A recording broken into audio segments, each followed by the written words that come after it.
Mapagpalang umaga po sa atin lahat and welcome po sa ating online devotion. Ang ating key verse po or ang ating scripture for today po ay matatagpuan po sa Isaiah chapter 58 verse 9 to 12.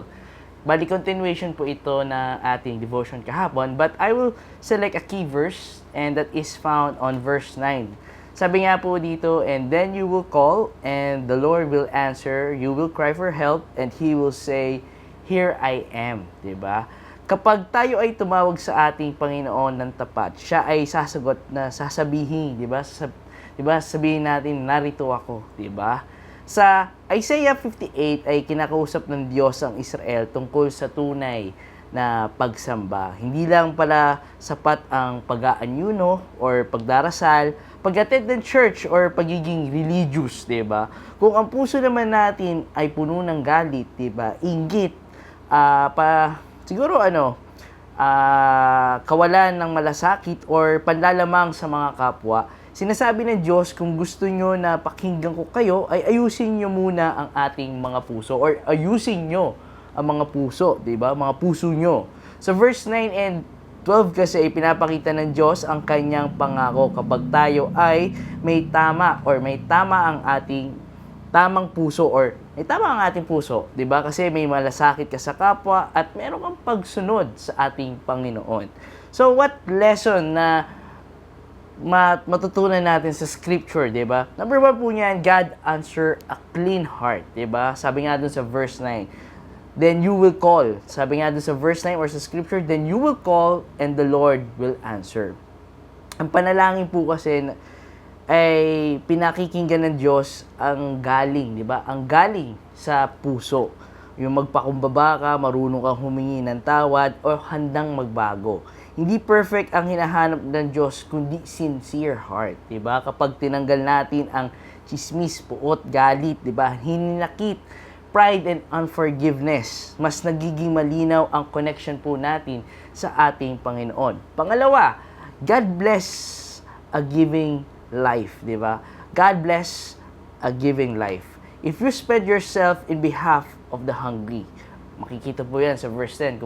If you're going to read continuous ang ating scripture niya, Isaiah 58 verse 9 to 12, sabi nga sa verse 10, if you spread yourself in behalf of the hungry, sabi nga doon, ang gusto ng Diyos, di lang tayo blessed, kundi nagiging blessing sa ibang tao. Kapag ikaw ay tumutulong, magpapatawad, nagmamalasakit, and nag-share ng oras, talento, at pagmamahal sa ating kapwa. Kasi binubuksan po ng Diyos ang langit para sa atin, di ba?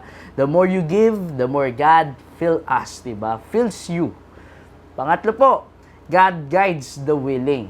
Kita yan sa verse 11. Sabi nga nun, the Lord will guide you always. Kapag sumunod ka kasi sa ating Panginoon Diyos, hindi ka niya pababayaan, di ba? Hindi ka niya iiwan, hindi ka niya papapayaan. At laging nandyan siya para sa ating mga buhay. Hindi ka niya ililigaw at hindi ka niya iiwan. Iiwan. Kahit may problema ka or may uncertainty ka or may takot ka or may pain or sufferings, may direction ang buhay mo. Parang GPS, di ba? O yung sa kotse or sa mga motor or yung sa ating cellphone, 'di ba? GPS, kahit mali ang daanan mo, minsan ibabalik ka pa rin niya sa tamang landas or ilalagay ka niya kung saan patungo, 'di ba? Ganun po ang GPS eh. Pang-apat po, God restores what is broken. On verse 12, sabi nga doon, you will be called repairer of the broken wall. Hindi lang pala tayo nire-restore ng Diyos, ginagamit pa niya tayo para mag-restore din ng ibang tao, 'di ba?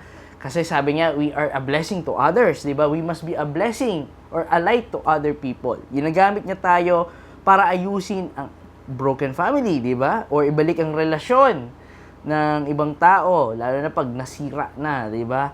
Or pagtibayin ang church, ang ating simbahan, or palakasin ang pananampalataya ng iba, 'di ba? Mula sa broken ay tayo maging blessing, 'di ba? Or maging blessing din sila.